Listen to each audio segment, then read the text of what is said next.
Je vais vous présenter le docteur Laurent Alexandre. Ravi de vous rencontrer. Vous êtes Bonjour. président de NBIC Finance. Installez-vous, allez-y, bougez. Et nous allons évoquer avec vous quelque chose d'assez mystérieux que vous allez nous faire découvrir, c'est l'homme augmenté. Ah, de quoi s'agit-il? Vous allez nous citer ça en 2 mots, allez.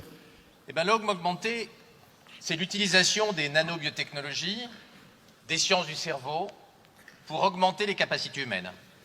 Alors, il y a un versant sur le corps, c'est l'homme bionique, c'est l'homme rendu immortel, qui est développé notamment par la filiale de Google destinée à euthanasier la mort, qui s'appelle Calico. Et puis il y a le versant spirituel et intellectuel qui est la neuro-augmentation, c'est-à-dire l'augmentation des capacités intellectuelles par une voie biologique ou par une voie neuroélectronique. Aujourd'hui, la voie la plus importante, c'est la voie neuroélectronique avec 2 grandes offensives industrielles. La première de Mark Zuckerberg en avril dernier qui s'est engagé à fournir dès 2019 les premiers prototypes de casques télépathiques pour communiquer d'humain à humain par la pensée et d'humain à ordinateur et d'ordinateur à humain.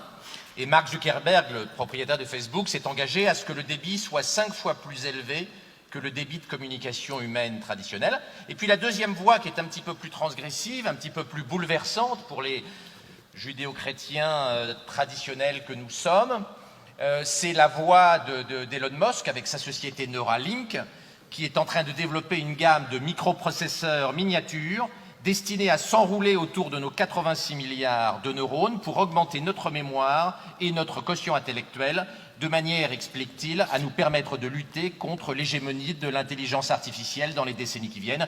On voit que Tesla, Elon Musk et Zuckerberg, Facebook, nous dessinent un univers d'hommes augmentés, d'hommes cyborgs, d'hommes ayant des capacités intellectuelles plus fortes qu'aujourd'hui, ce qui est bouleversant d'un point de vue philosophique, politique, mais avec également des implications économiques majeures, vous pouvez l'imaginer. Alors nous ne sommes pas dans la science-fiction, tout cela est réel. Il ne s'agit pas de science-fiction, il s'agit de business model. Et il s'agit de business model de gens qui ont des moyens illimités, qui ont les meilleurs technologues au monde, les meilleurs informaticiens, les meilleurs spécialistes du cerveau.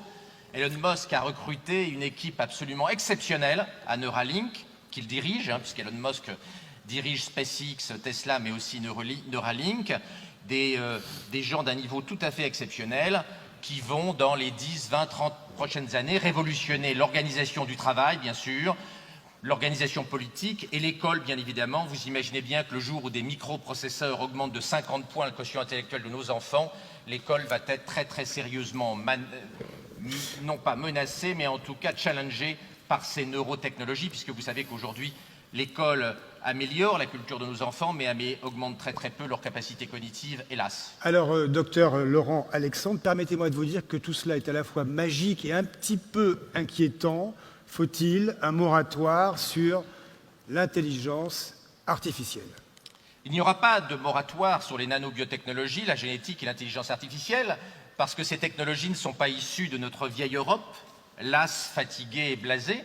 Elles sont issues de la Californie et de la Chine, et vous connaissez le budget militaire dans nos pays européens. Nous ne risquons pas de bombarder la Californie et la Chine pour les empêcher de faire de la génétique et de l'intelligence artificielle.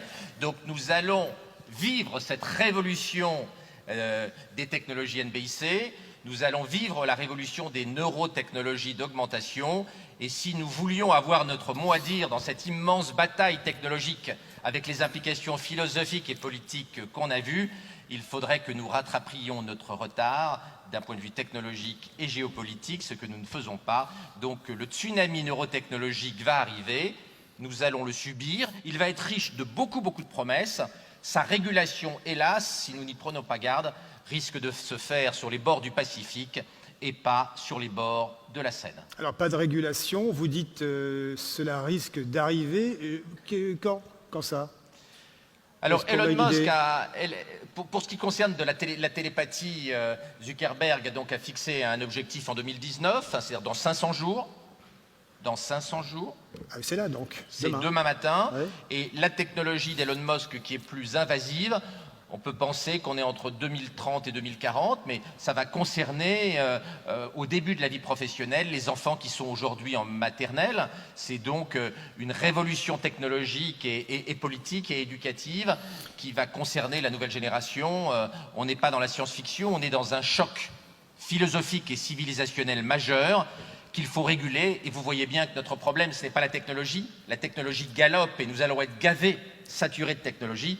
Notre problème, c'est la politique et la philosophie. Il y a une désynchronisation complète entre notre pouvoir technologique et notre réflexion philosophique et politique. La fabrique philosophique, la fabrique des idées est à l'arrêt, alors que la technologie galope de plus en plus vite depuis les rivages de la Chine jusqu'à la Silicon Valley. Alors, docteur Laurent Alexandre, je vois les regards dans la salle. Tout le monde est surpris et passionné par ce que vous dites. Vous acquiescez, vous approuvez ou vous êtes inquiet? Je ne sais pas. C'est compliqué de faire une sorte de sondage public comme ça, à main levée, je ne sais pas.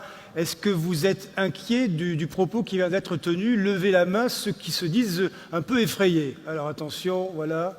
Voilà, quand même, hein, c'est intéressant. Hein.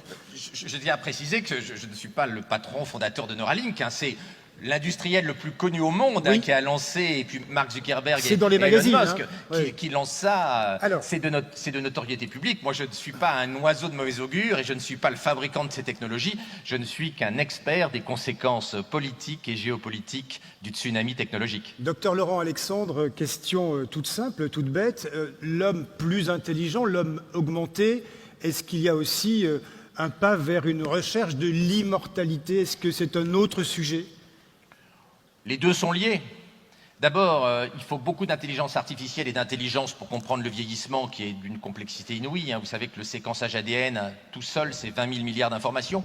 Donc progresser dans la lutte contre le vieillissement, ce que souhaite, je le disais tout à l'heure, Google au travers de sa filiale Calico, dont l'objectif est de tuer la mort et d'aller vers la mort de la mort dans quelques décennies. Cela suppose beaucoup d'intelligence artificielle et donc nous avons un lien très étroit entre immortalité et intelligence artificielle et neurotechnologie.